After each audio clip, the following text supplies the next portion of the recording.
เขากับบุกขันบุกข่ายแล้วก็ขันเครื่องเลยเปื่อนกับแม่เขาขันแล้วข่ายในส่วนในตูน้องร้านเนาะแม่เขามาตั้งใจลูกตั้งใจบ่ร้านเนาะเพียรนี้ชื่อว่าวิชาภาษาลาวขอเราเรื่องนี้ชื่อว่ากำพร้าและไข่ปลาน้องร้านเนาะตั้งใจฟังตั้งใจเบิ่งนำแต่เช้าครู่ลูกเป็นยังไงเฮาไปดูกันเลยน้องร้านเนาะนี่ชื่อว่ากำพร้าและไข่ปลาน้องร้านเนาะเจ้ากำพร้าเจ้าอาศัยอยู่เดียวเนาะอาศัยอยู่ในตูแถวต้นไม้นอนในป่าน้องร้านเนาะตูของเรากับแม่ดูบ่งามเราเป็นคนโตของร้านเราอาศัยอยู่คนเดียว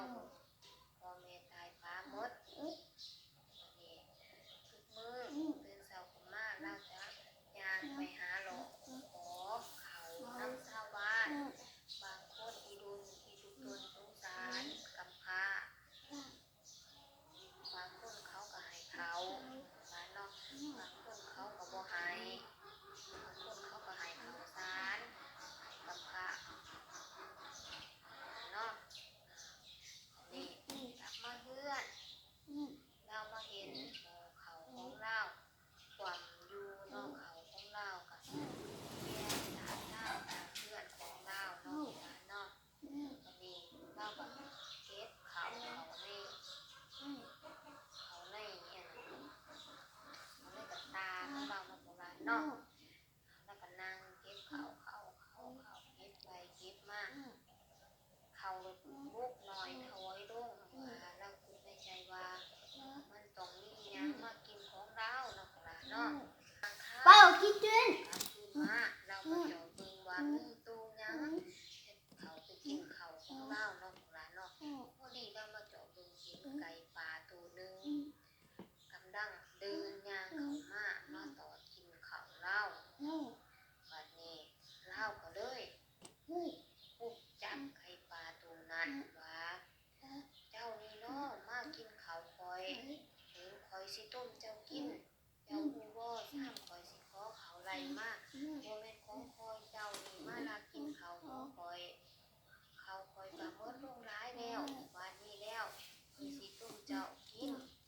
กับพาว่าจะสิมีเท่าไกลก็วอนขอชีวิตของเรานำเฒ่ากำพร้าเนาะคอยยอมแล้ว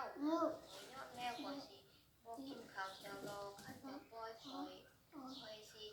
ให้เจ้าให้ปีกวิเศษเจ้าให้ปีวิเศษเจ้าปีกตัวนี้แม่นให้แม่นไปรักษาผู้คนได้แล้วก็ทดปีกให้เฒ่ากำพร้าก่อนสิใส่ปีกแม่นให้กำพร้านะโมตัสสะภะคะวะโตขึ้น3เทื่อเนาะบอกว่าเฒ่ากำพร้าดำน้ำมูมือว่าตาเกินค่อยสิพาเจ้าไปเดินทางไปแถวในเมืองเพื่อไปหาปิ่นปัวคนด้วยปีกของข่อยเพิ่นก็ตกลงกันได้แล้วบัดนี้พากันเดินทางย่างข้ามไปภูเขาหลายภูเขาพอดีเฒ่ากำพร้าไปเหยียบหินอันนึงแหละในหินนั้นมีเงินหลายเต็มเลยเนาะวันนี้เฒ่าไก่ก็เลยบอกว่าตอนสิออกมานำกันจากเพื่อนเฒ่าไก่ว่าเจ้าต้องปฏิบัติตามคำบอกของข่อยของเสื้อฟังข่อยโดยกำพร้าจื้อคำตัวนั้นมาผู้ที่เฒ่าไก่ก็บอกให้เฒ่ากำพร้าล้านกับตาแล้วก็หาบเอาเงินเต็มกับตา2กับตาเนาะหาบเอาแล้วขอเอาแล้วก็หาไปแล้ย่างตามป่าตามดงไปทักไปป่าเนาะของร้านเนาะพ่อไปฮอดไปเหยียบหินอีกหินตัวนั้นก็มีแต่ค่ำบัดนี้เฒ่าไก่ก็เลยบอกว่าให้กำพร้า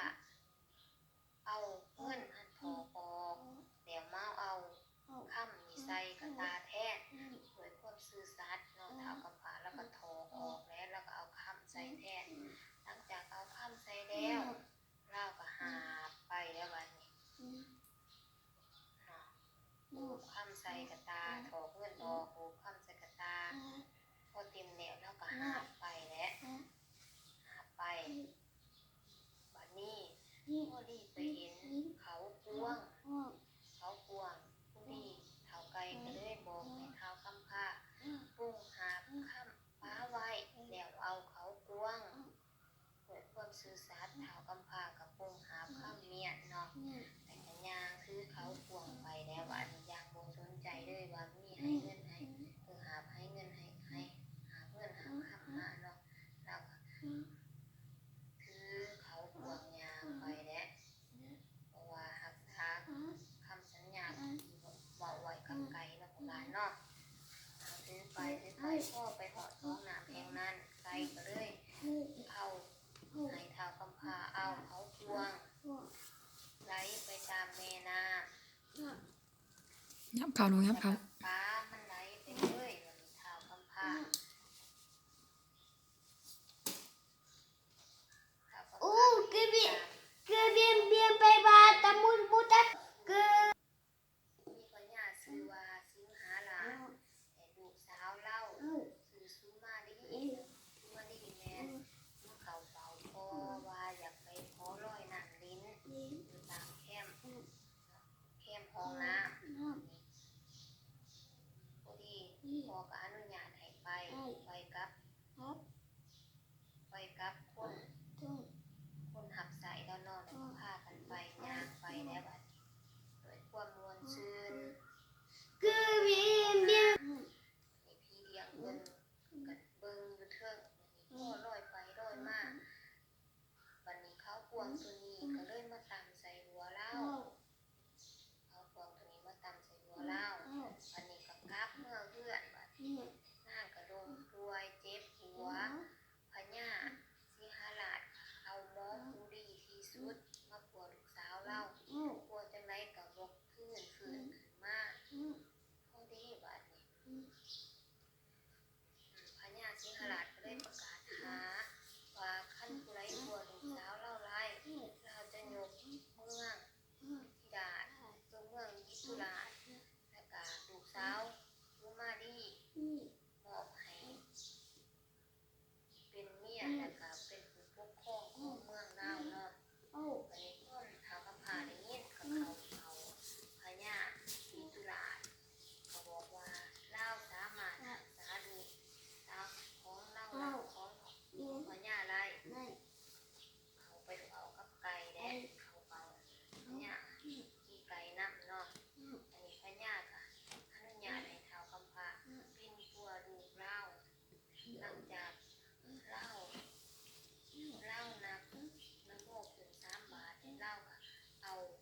ปีไก่ตัวนั้นมาหักษาหน้าซูมาดีกับฟื้นขึ้นมาเนาะหลานเนาะฟื้นขึ้นมาแล้วค่ะมาจัดพิธีอภิเษกกับเท้าคำพาบาดนี้ไก่ตัวนั้นก็เลยหายไปโบหูจักเลยว่าไก่ตัวนั้นไปอยู่สายบัดนี้หลายคนก็ถามว่าไก่ตัวนั้นแม่นลงมาช่วยเท้ากำพร้าหรือว่าลงมาลองใจเท้ากำพร้าว่าเท้ากำพร้าจะต้องหักพักดีหรือโบเนาะวันนี้เท้ากำพร้าข้างหน้ามาดีกับพ้องห่างกันไปเกิดความเพียรพร้อมทุกอย่างมาบอกร้านเนาะเอานิทานเรื่องนี้กันลูกเพี้ยนตำนี้มาบอกร้านเนาะเอานิทานเรื่องนี้แม่ตัวละครจักโตบอกร้านว่าตัวละครจักตัวนี่สาวกำพร้า บีเอ็มนะมีตัวละครจักโตโลกนั่งนี่เดียว ส